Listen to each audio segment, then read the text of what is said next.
Assalamualaikum warahmatullahi wabarakatuh. Selamat pagi, siang, sore, dan malam, Ibu Monica selaku dosen kajian film yang kami hormati dan teman-teman. Kelompok kami ingin membawakan presentasi tentang representasi dalam film Miracle in Cell No. 7 versi Indonesia. Film ini bukan hanya menyentuh hati, tetapi juga kaya akan makna yang merefleksikan nilai-nilai kemanusiaan dan keadilan. Dan berikutnya anggota kelompok kami, Devi Suci dengan NIM 2293342, Safania Salva dengan NIM 2296334, Kartika Nur Puspitasari dengan NIM 2296363, Fadil Naufal Raffiandana dengan NIM 2296318, Rizky Agung Anggara dengan NIM 2296339. Pertama saya akan menjelaskan tentang data film. Yang pertama adalah Sinopsis.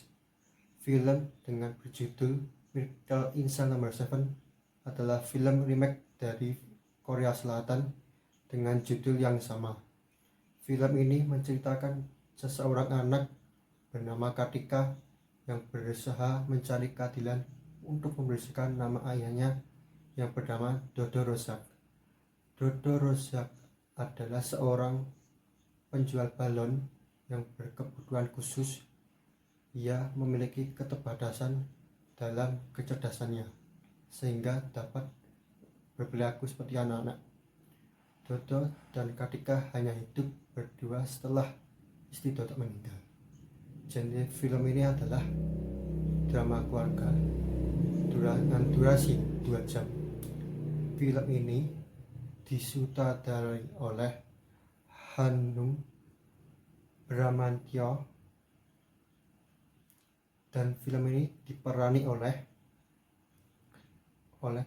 Vino J. Bastian sebagai Dodo Rozak, Mawar Dejong sebagai Kartika, Indro sebagai Jafra Effendi, Tora Sudiro sebagai Zaki, Rigen Rakelna sebagai Yunus, Indra Jagal sebagai Atmo, Coki Pardede sebagai Atma, dan selanjutnya akan dilanjutkan oleh teman saya.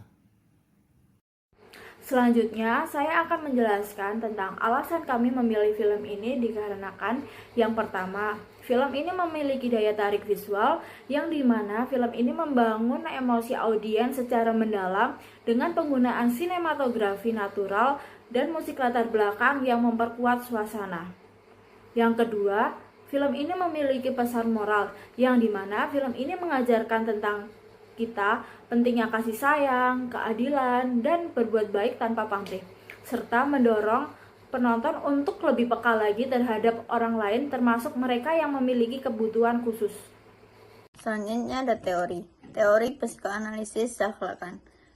Yang pertama ada ranah nyata. Dodo Rozak sebagai ayah yang sangat menyayangi putrinya, Kartika, digambarkan melalui interaksi hangat dan penuh kasih sayang. Hubungan ini menunjukkan kedalaman emosi dan kebutuhan manusia akan kedekatan keluarga. Yang kedua ada ranah imajiner. Dodo sering membayangkan kehidupan yang lebih baik bersama Kartika.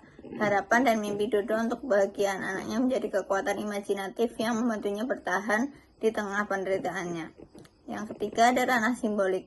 Dodo menghadapi stigma dan diskriminasi sosial karena keterbatasan mentalnya.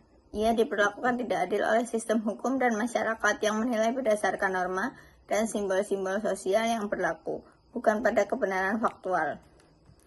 Yang kedua ada teori semiotika Roland Barthes. Setiap adegan, ekspresi, dan simbol yang digunakan, seperti balon, penjara, dan pakaian Dodo membawa makna tersendiri yang membangun narasi tentang ketidakadilan cinta ayah dan anak dan perjuangan melawan stigma. Penonton diajak menafsirkan pesan-pesan kemanusiaan dan kritik sosial yang disampaikan secara visual dan verbal, sehingga membangun empati terhadap karakter Dodo dan keluarganya. Selanjutnya, konsep dari film Miracle in Cell Number 7, yaitu tema utama yang sangat menonjol adalah kritik terhadap sistem hukum yang tidak adil. Film ini menggambarkan bagaimana seseorang dengan keterbatasan mental dapat menjadi korban kriminalisasi dan sistem peradilan yang korup, terutama ketika berhadapan dengan kekuasaan dan opini publik. Melalui kisah Dodo Rozak ini, film ini mengangkat isu yang pertama, keadilan hukum dan penyalahgunaan kekuasaan. Yang kedua, pentingnya empati, keadilan, dan kemanusiaan dalam menilai sebuah kasus hukum.